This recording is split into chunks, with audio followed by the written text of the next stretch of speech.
Mikey Garcia. But first, a quick football note. I can't remember the last recruiting class that got my Miami Hurricane loins in a ruffle. You know, because like back when I was in high school, way back in the '90s. It's like it was a thing about recruiting classes because he was spoiled. That's what it was. But you know what? It wasn't even about my Hurricanes. It was just about being in high school and being around players being recruited and then how they paid attention to the recruiting. But after a while, man, you go through so many recruiting classes. I've always felt it's a jobs program, okay? Because there are people that salivate over this information. And one of the people that apparently salivates over this information is Oklahoma State's athletic director, Mike Holder, okay? Now, for the record, I'm a Mike Gundy fan. If only for anything, I think his hair is fantastic. Charlie Blackman agrees. Okay, yeah. The Gundy God, the Gundy mullet, the mullet man, it is a sight to behold on Saturday afternoons. College football is almost on its way. In 13 seasons, Mike Gundy has had a 114-53 win-loss record. His AD say, yeah, he's been a pretty good coach. He's gotten better, et cetera, but your man Holder is like, hey, man, I want these recruiting classes to sound a little bit better, okay? The thing about Oklahoma State is, as it is with a lot of the Big 12, is defenses are putrid, okay? And, when you are an offensive juggernaut as a conference like the Big 12 -2 is, it's kind of hard to get like top-level defensive players to consistently come there, okay? But another thing is, as Mookie and I talked in the car, this is an SEC thing as well. Texas A&M joined the SEC West about 3 or 4 years ago, and what that allows you to do is Alabama, LSU, the Mississippi schools. Pipelines, yeah. Yeah, opens up the pipelines. As if the SEC did not have enough fertile recruiting ground in Georgia, South Carolina, and Florida. They now have a reason to go into Texas. So, Oklahoma State in the state of Oklahoma will always be the number 2. And in terms of recruiting, they're going to get the Sooner Oklahoma leftovers. And what are they picking in Texas? 5th? I mean, what pick of the litter are they getting as far as 5-star recruits? Longhorns on the way up, getting good recruits.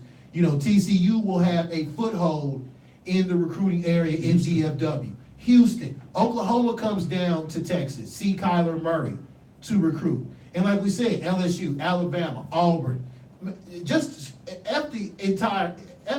SEC West. The entire SEC is all up in Texas recruiting. Look, there are at least 8 other attractive options beyond Oklahoma State. So their 2018, according to ESPN's national rankings, was 32nd.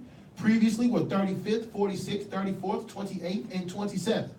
Now, I was seduced by the great Miami Hurricane recruiting class of Sean Spence and Marcus Fortson and Ja'Cory Harris and a couple of nice receivers whose names I don't remember because they turned out to just be another 8-4 and 9-5 ass team.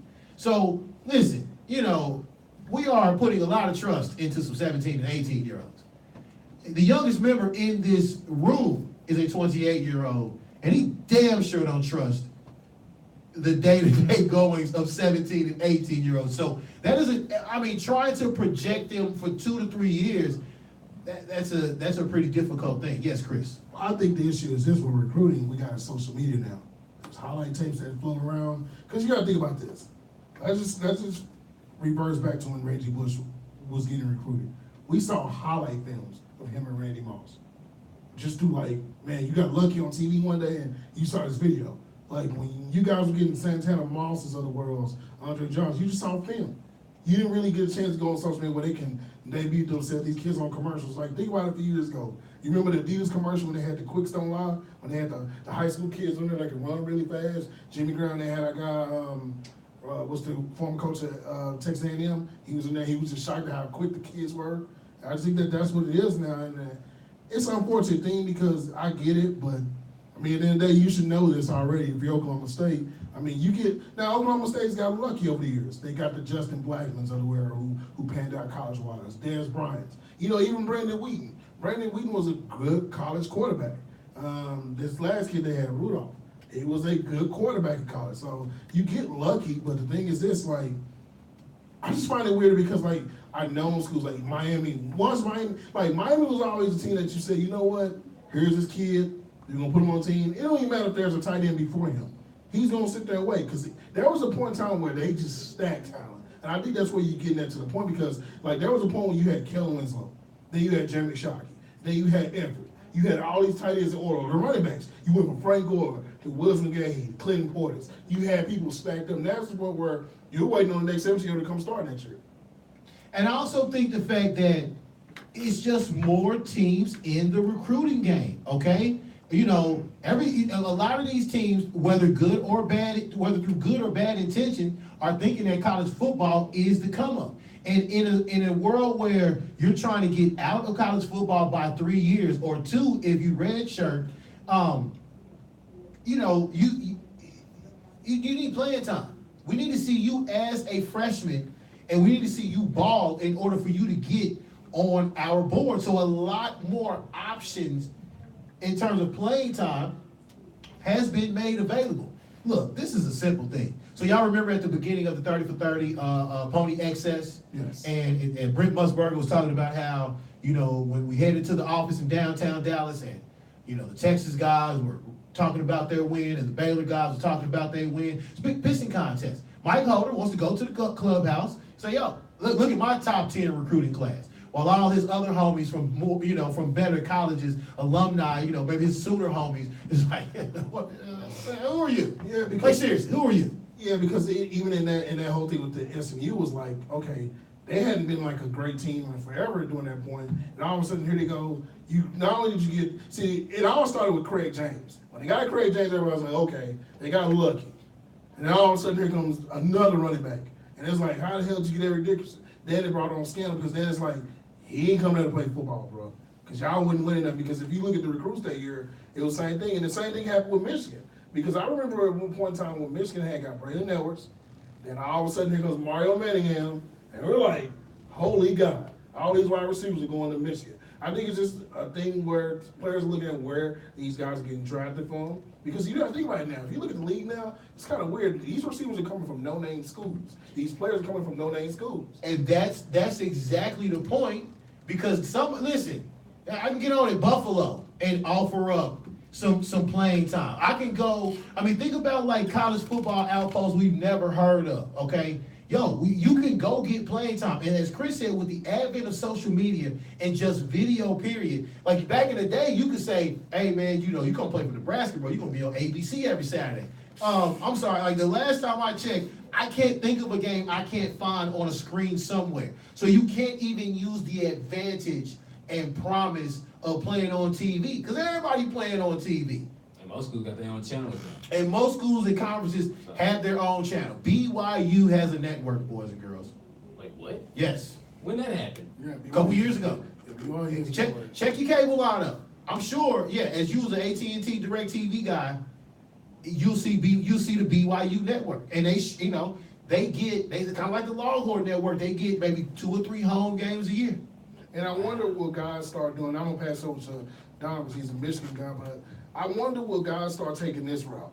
Go to the smaller schools to start off, like a Cam Newton kind of. Well, Cam Newton kind of got in trouble. Well, he went to JUCO. Yeah. He went to JUCO. And then all of a sudden, like, they go to like the smaller colleges. Then all of a sudden, when it's time to transfer, or they can say, hey, after 2 years, I want to go to this school and just display my talent. Because to me, that's the issue with a lot of these guys because they don't get playing time. We never see them. A lot of these guys get to these schools, they get lost. Like, I can name you so many groups. What happened to the one kid, Gray? Remember the kid that ran it back out of Texas? He was here? Jonathan Gray. What happened to him? He went to the wrong school? He went, and I think one of those years he tore his Achilles. Yeah. And that was kind of the end of that. But you're 100% right about smaller schools, offering up more opportunities. We have covered SMU football for the better part of the last 5 or 6 years, and James Madison. I know they play football. Some of the opponents on their schedule, you can go to Louisiana Tech, for example, who was once known in the 80s for their women's college basketball team, you know, and to now get playing time and get on TV and get exposed. So, good stuff, boys. Let's switch over to baseball. Washington Nationals, at one point in time, with 2 or 3 games under 500. Oh, man. They hold the infamous players-only meeting. Led by who you think?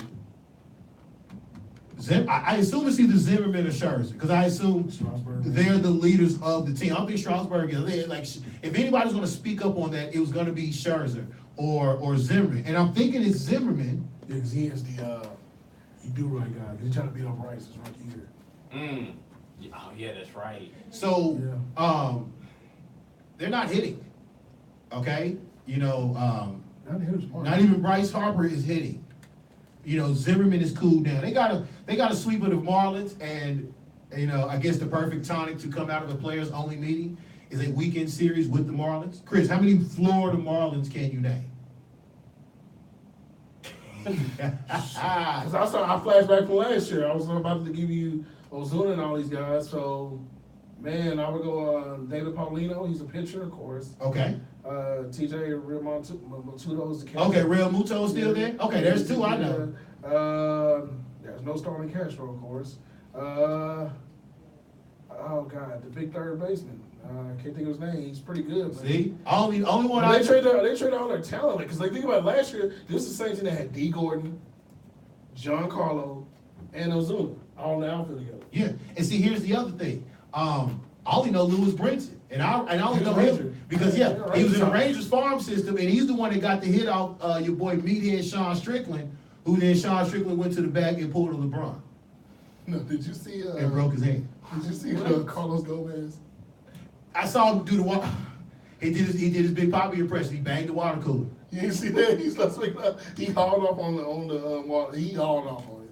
Yeah, he went crazy, bro. Like, All right, on the other end of the hot spectrum, LA Dodgers in second place in the very tight AL West. If you're not the San Diego Padres, you have a chance to win the NL West. Okay, and they have found another power hitter from the depths. So my man Cody Bellinger last year, he was the fastest rookie to get to, was it 20 home runs? 20 home runs, yeah. And now they got another lefty, because lefties are great, Max Muncy, Yes. who has said, I will participate in the home run derby. He has over 20 home runs. Justin Turner has returned. Beer God. Okay, they're like 15 to 20 games over 500 since Justin Turner has returned. And one of the things I looked at, and you know, which caused me to not panic as it pertained to the Dodgers, was even when they were under 500 in like 4th place, they still had a positive run differential. And I think if a team is struggling, I think that that's the best case in terms of a simple stat you can look at that will allow you to dictate whether they can have a turnaround. The Dodgers are hot. They're in second place. Shout out to the homie Dave Roberts. How's Kershaw? They don't know. Trick back. So Kershaw has officially got into the trick back territory, right? Mm-hmm. Okay. Any other baseball news before I get to this illegal shift thing? Congrats to Citizen 2 for making the All-Star team. What? Yes. Is it All-Star? He's an All-Star. Wow. He has numbers to back him up. And also, this is a rare occasion where I find it hard. We have to look at some numbers in history. I think he may be the only person ever to have a $100 million contract and never made an All-Star team prior to that. Really? Because think about it. He got $100 million almost like 4 years ago. I thought he at least made the All-Star team with the Reds one time, like the year he left after he signed with the Rangers. He has never came close to making an All-Star team. Wow. And he made the All-Star team. So shout out to him. The Rangers still going with the youngins. Mazar's getting better. I like Delano. Guzman, of course, Connor Falefa. But major props to one player on the Rangers. If we want to give props to anybody, and he is only 25 years old, and he is 22 on the year in saves. Keone Keller. Keone Keller is 22 on saves. So he's a full-time closer now? Yeah, and he's locked in. He's locked in for 2 years on this deal, where they don't have to pay him, but there's a lot of teams interested in his trade scenario. So good luck. I like Keller. So is he a Like, you gonna give him up? Like, he's not a part of the, like, rebuild? Like, I could understand Cole Hamels, even Chew. You know, those veterans would be under, trade scrutiny, but Well, the thing with Keller's a keeper? well, he's only 25 and he still has 2 years left. And they found his spot in him. He was a good coach last year. He just never had a chance because they couldn't win any games. But I wouldn't trade him. I mean, like, I would try to see if we can get Bell. Because, like, the Dodgers may be looking at Bell trade, right? I think, like, some kind of weird. Bell trade with Machado. Yeah, but they have to pay.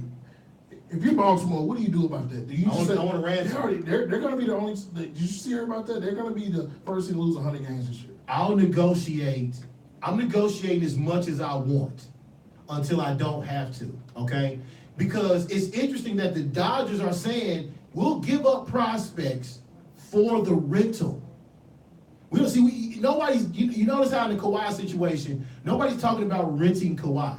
But the Dodgers, who have chock full of prospects, are saying, yo, we'll give up some of our prospects for a rental. And it never works out because look at the Rangers' history. Ryan Dempster, Cliff Lee. Well, I mean, you got to the World Series. Lou Croy. Well, I saw Lou Croy jersey on the streets. Yeah, Lou Croy. I mean, you look at all the guys they've rented over the past years, and it never worked out. And I just don't know, because, like, now, they're, like, one of the worst farm systems ever. So, we'll see how it works. And look, no better way to stock your farm system up than trading veterans. Look at the Yankees. I mean, in a sense, look at the Dodgers. They kind of got the best of both worlds. A big market team, high salary cap, and it's like, yo, we'll just rent Machado until we get Corey Seager back. Yeah, the Rockies did it. Look how they got a good lineup. All right, let's end this segment on this. This illegal shift nonsense, or the shift becoming illegal nonsense. There is no need for this. This whining about the shift, what started like 3 years ago, with your boy Girardi talking about it should be made illegal, is ridiculous. And for those that like to argue this on the grounds of entertainment, because all baseball is now is a home run, walk, and strikeout league, so what? Now you are starting to tamper with the fabric of the game, like the basis of the game, which is using strategy in order to win, okay? And I get those that want to come with the entertainment part of it. Baseball is lagging in entertainment. Baseball is slow, this, that, and the third. Let me tell y'all something. Baseball has been slow. Baseball is the only sport out here without a clock. What other sport out here, major sport, operates without a clock? None of them, okay? That's the whole thing about baseball, okay? It has been this way. It will continue to be that way. And if you start messing with the strategic fabric of the game, that's almost like instituting a pitch count, okay? That's almost, isn't it in softball where if you foul off the second strike, it's a strikeout, something like that? Mm-hmm. Okay, no. We can't have this, okay? Again, as Chris noted, why don't you just hit it where they ain't? Another timeless baseball tradition. I don't understand why that part is difficult to understand. Like, are we really into the macho vein, manly thing? I will not bunt against the shift. I saw somebody, I don't even know who it was, but I saw somebody hit it to the opposite, hit it to the right, to the left side, third base side. Nobody was there. He got on base. That's the essence of baseball, to not get out, okay? Listen, you can't just be a pull hitter. Joey Gallo, Bryce Harper at times, and just think that that's how it should be. You have the entire diamond to use, okay? The other 8 players, the 7 players that are behind you, infielders and outfielders, they can't cover the entire infield and outfield. The essence of baseball is to hit it where they ain't. Don't start limiting bullpen. Like, what if they tell you now you can only use 3 relievers today? What if the game goes 18 innings? Then what? Then you have to use like different strategy after that? It's ridiculous. Your thoughts, Chris? Yeah. See, the problem is this: if you eliminate shift, that means you can't stop the bunts, and then that means there's a guy like Trace Turner, D. Gordon's, that run really fast to line holes. All they gotta do is just get the ball in the bunt situation, get it somewhere past the pitcher's mound, and that's an automatic single for those guys. This all started because a few years ago, Girardi and them faced Washington, and they did a shift. They did a shift on Trey Turner. Trey Turner hit it the opposite way, and he was already at second base by the time they even got together. And Trey Turner is like extremely fast. So, yeah, for me, I just think that, man, leave it alone. Because look, Tony Gwynn taught us, right? Tony Gwynn's, the Larry Walkers, Lefties. Paul Monitors, you know. Great hitters. Yeah, just great hitters they taught us. Roberto Alomar, these guys they told us, hit opposite way. And that's the thing that you need to learn. Like Joey Gallo fans, it's common. Being at the games and literally looking over, I see 4 players on the right. I see 5 players on the right side of the outfield. And then all of a sudden, he can't even bunt it to the opposite field. Now I get it, pitches so fast, you can't time it. But, man, like, this really started with David Ortiz, too. He whined about it because he's a pull hitter as well. He's a great hitter, but he is a pull hitter. And the thing that he got upset was the Yankees pulled it on him, which Girardi complained about it, but he still did it to him, and he couldn't get a hit in the game. And for guys like Samson Chu who do really good at that, hitting opposite field, doing things like that, I think it's strategic. Like, why do that? What you gonna do next? You gonna eliminate, like you said, the relieves? Like, you gonna have one reliever, or you can't sub out a runner, a pitch runner now? You are ruining the basic elements of what baseball is. And look, this need to speed up baseball, you'll never be able to do it, okay? Those that love baseball know what it is, respect what it is, and understand what it is, okay? Everybody else that wants to complain, I mean, those are people who are fans of sports, who have a faster pace. That's not what baseball is. Baseball is unique in that way. It will always be unique in that way. And to start saying, only Elvis can be in between second and third base is one of the dumbest sort of examples of the illegal shift that I've ever heard. And they actually did try to speed the game by having the pitches between having only seconds to pitch because John Gray should complain about that. The Rangers, they gave him 15 seconds. John Gray has always been known to touch the bag, get some dirt in his hand, kind of breathe, takes him 20 seconds per pitch.